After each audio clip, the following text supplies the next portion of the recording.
আমার মনে হয় ভাঙড়ে আইএসএফ আবার জিতবে, আমার মনে হয়। এবং তাছাড়া আরো 2-4টা সিট জিততেও পারে, আরো 2-4টা সিট নিতেও পারে আমার মনে হচ্ছে। কেন মানুষ দ্বিচারিত্রকে পছন্দ করে না। আমার তোহা চাচা বলে দিয়েছে। আর যাই হোক, আমি নওশাদকে চিনি, নওশাদ অনেকগুলো সিট পাবে। আরে হারোয়া থেকে আমাদের খামচিহ্ন এবারে বিধানসভায় যাবে, এই কথাটা দৃঢ়তার সঙ্গে আমরা বলে দিতে চাই। আপনারা জানেন শুভেন্দু অধিকারী, মমতা বন্দ্যোপাধ্যায় কে? শুভেন্দু অধিকারী, মমতা বন্দ্যোপাধ্যায়, শুভেন্দু অধিকারী আপনারা দেখেছেন তরজা কিরকম? আর শুভেন্দু অধিকারী তিলক কেটে এখন জয় শ্রীরাম করছেন। আসলে বিষয়টা তা নয়, বিষয়টা নাগপুর থেকে পরিচালিত হচ্ছে। এই রাজ্যটাকে বিজেপির হাতে ঠিক সময় মতো তুলে দেওয়ার যে পরিকল্পনা মমতা বন্দ্যোপাধ্যায় নিয়েছেন, আমরা বলতে চাইছি যে এই যে চক্রান্ত, এই চক্রান্ত আমাদেরকে ব্যর্থ করতে হবে। এগিয়ে চলুন, আমরা তোমার সাথে আছি। ইনকিলাব ইনকিলাব ইনকিলাব জিন্দাবাদ, ইনকিলাব ইনকিলাব জিন্দাবাদ। এ গরিব অসহায়ের বন্ধু নওশাদ ভাইজান জিন্দাবাদ, এ দলিত আদিবাসীর বন্ধু নওশাদ ভাইজান জিন্দাবাদ, এ শ্রমজীবী মানুষের স্বার্থে লড়ছে নওশাদ ভাইজান জিন্দাবাদ, এই ওয়াকফ সম্পত্তি বাঁচাতে লড়ছে নওশাদ ভাইজান জিন্দাবাদ। এনপিআর করে কেড়ে নেওয়া হচ্ছিল না তো আমরা তো রাস্তায় নেমেছিলাম, আন্দোলন করেছিলাম আপনাদের জন্য। আমায় নিতে দিন, আন্দোলনটা আমায় নিতে দিন। আর আপনারা সব সম্প্রদায় একসাথে থাকুন, ভালো থাকুন, সুস্থ থাকুন। আপনারা জানেন আমরাও কোর্টে, ওয়াকফ আমাদের এখানে কোনো কোশ্চেন নেই। যদি ওয়াকফ নিয়ে আন্দোলন করতে হয় দিল্লিতে যান, এখানে নয়। এইটা নিয়ে আর গুলোগুলি করবেন না, গুলোগুলি করবেন না। যদি করেন সবচেয়ে বড় শত্রু আমি হব।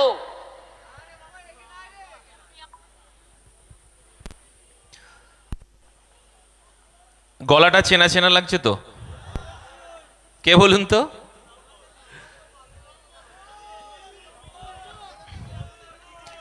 এই রাজ্যের তিনি নাকি মুসলমানদের ত্রাতা, মাঝে মধ্যে বোরখা পরেন, হিজাব পরেন, ইনশাল্লাহ সুবহানাল্লাহ করেন। মমতা বন্দ্যোপাধ্যায় বলছেন ওয়াকফ নিয়ে পশ্চিম বাংলায় আন্দোলন করা যাবে না, দিল্লিতে গিয়ে আন্দোলন করতে হবে। আর আন্দোলন যদি করেন তাহলে আমার থেকে খারাপ কেউ হবে না। এই রাজ্যের মুখ্যমন্ত্রী, এই রাজ্যের পুলিশ মন্ত্রী আর কিছুক্ষণ পরে বাঘের বাচ্চাটা ভাঙড় থেকে ঢুকছে এইখানে। হারোয়ার পুলিশের যদি ক্ষমতা থাকে একবার আটকে দেখাক। আমরা বলছি আমাদের দেয়ালে পিঠ থেকে গেছে। আমরা ইন্ডিয়ান সেকুলার ফ্রন্ট বলছি, নানা ভাষা, নানা মত, নানা পরিধান, বিবিধের মাঝে দেখো মিলানো মহান। আমরা বলছি এ ভারতবর্ষ গণতন্ত্রের ধর্মনিরপেক্ষ রাষ্ট্র। এই রাষ্ট্রে একজন মুসলমানের যা অধিকার আছে, একজন হিন্দুর তা অধিকার আছে, আদিবাসী দলিতের তা অধিকার আছে, মতুয়ারদের যা অধিকার আছে, এসসি এসটি ওবিসি ভাইদের তাই অধিকার আছে। এই অধিকার কোনো মতে খর্ব হতে দেবে না আইএসএফ।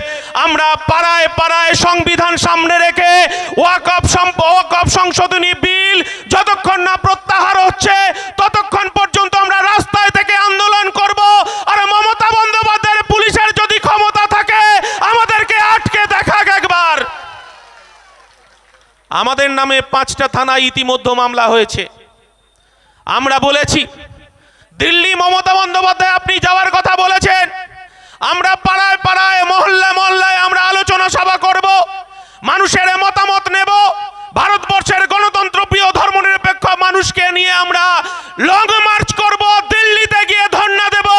আমরা জানি বিজেপি যা তৃণমূল তা।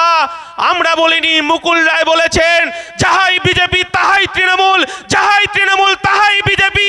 এই কথাটা আমরা জেনে গেছে এই বাংলার মানুষ। আমরা বলতে চাইছি এই কিছুদিন আগে উপনির্বাচন হয়েছিল না আমাদের এখানে, আরো উপনির্বাচন হলো তো, তৃণমূল সবুজ আবির মেখেছিল না। একেবারে বলছে খেলা হবে খেলা হবে। আমরাও বলছি 2026-এ খেলা হবে। আর আমার কর্মীরা বুথে লাল কার্ড নিয়ে দাঁড়িয়ে থাকবে। এই রেড করিডোর করে আমরা ইলেকশন করাবো হারোয়ায়। হারোয়ায় 2026-এ ওয়াকফ সংশোধনী বিল প্রত্যাহারের জন্য আমাদের 2026-এ ভোট হবে। আর শাসন 2 নম্বর আমাদের বারাসাত 2 নম্বর ব্লকে ইলেকশন হবে। তৃণমূলকে আগাম সতর্ক করে দিচ্ছি, কারণ তিহার থেকে ঘুরে এসেছে। আপনার উন্নয়ন দাঁড়িয়ে থাকবে রাস্তায়। অনুব্রত মণ্ডল আর অনুব্রত মণ্ডল আজকে বলছে বেসুরো গাইছে।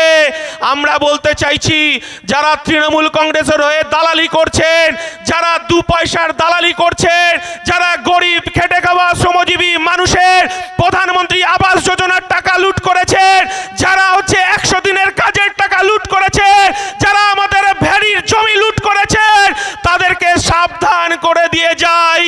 শেখ শাহজাহানের অবস্থা জেলের মধ্যে।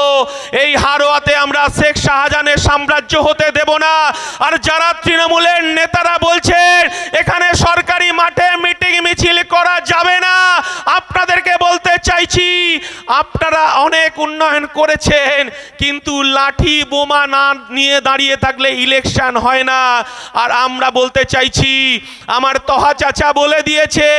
আর যাই হোক, আমি নওশাদকে চিনি, নওশাদ অনেকগুলো সিট পাবে।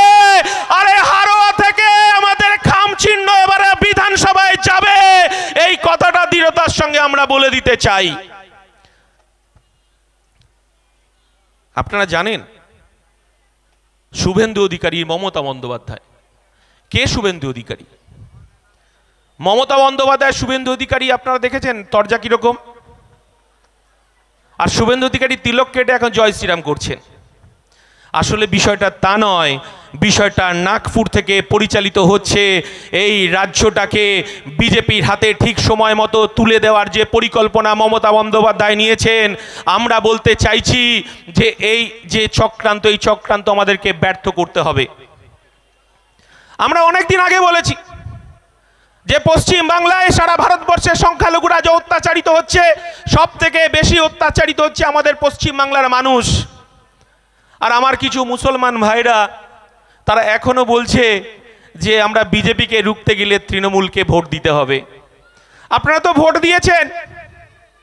এই রাজ্যে ওয়াকফ সম্পত্তি, ওয়াকফ সংশোধনী বিল, আমরা যেটুকু জানি যে ওয়াকফ সম্পত্তি 4 লক্ষ একর জমি বিজেপি চক্রান্ত করে আমার মুসলমান ভাইদের কাছ থেকে কেড়ে নিচ্ছে। আর আমার রাজ্যের অভিভাবিকা, যিনি রেড রোডে মাথায় হিজাব পরে, বোরখা পরে, যিনি দোয়া আদায় করেন, সুবহানাল্লাহ ইনশাআল্লাহ বলেন, আর মমতা বন্দ্যোপাধ্যায় তিনি চুপ করে দেখছেন যে 4 লক্ষ একর জমি বিজেপি সরকার কেড়ে নিচ্ছে। আমার বিজেপি সরকার আমার বাপ জেঠা কাকাদের কবরস্থানে হাত বাড়িয়েছে। আর কিছুদিন পরে সরকার ভেস্টেড হিসাবে ঘোষণা করবে আমার বাপ জেঠা কাকাদের কবরস্থানে মদের দোকান হবে, মল হবে। আর ইন্ডিয়ান সেকুলার ফ্রন্ট বলছে আমরা এক বুক রক্ত দেব। আমরা ওয়াকফ সংশোধনী বিল যতক্ষণ না প্রত্যাহার হচ্ছে, আমরা রাস্তায় দাঁড়িয়ে থেকেই আমরা এর প্রতিবাদ করব। সেই জন্যই তো আমরা ইন্ডিয়ান সেকুলার ফ্রন্ট রাস্তায় নেমে আমরা লড়াই করছি। আমরা বলতে চাইছি, যারা বলতে চাইছেন যে তৃণমূল দিয়ে বিজেপিকে রুখবেন, বালির বাঁধ দেওয়ার চেষ্টা করছেন। 1998 সালে আর একবার স্মরণ করিয়ে দিতে চাই, 1998 সাল কংগ্রেস ভেঙে তৃণমূলের জন্ম হলো। 1998 সালে তৃণমূলের জন্ম হওয়ার পর মমতা বন্দ্যোপাধ্যায় বিবিসিকে সাক্ষাৎকার দেওয়ার সময় বলছেন বিজেপি আমার স্বাভাবিক মিত্র। আমরা দেখলাম পশ্চিম বাংলায় আনন্দবাজার পত্রিকায় বড় বড় হোর্ডিংয়ে আমরা দেখতে পেলাম বিজেপিকে ফ্রন্টে এনে লড়বো। কে বলেছে? নওশাদ সিদ্দিকী বলেনি, আব্বাস সিদ্দিকী বলেনি, এই হিজাব পরা, এই বোরখা পরা মমতা বন্দ্যোপাধ্যায় বলেছেন। আর মমতা বন্দ্যোপাধ্যায় যদি অপরাধ থাকে, এই বাংলায় বিজেপিকে ডেকে নিয়ে এসে পদ্ম ফুলের চাষ করেছে, এটাই মমতা বন্দ্যোপাধ্যায় সব থেকে বড় অপরাধ। 1999 সালের লোকসভা নির্বাচন আমরা কি দেখলাম? মমতা বন্দ্যোপাধ্যায়ের বাড়িতে অটল বিহারী বাজপেয়ী এলেন, অটল বিহারী বাজপেয়ী মমতা বন্দ্যোপাধ্যায়ের মায়ের পায়ে হাত দিয়ে প্রণাম করছেন।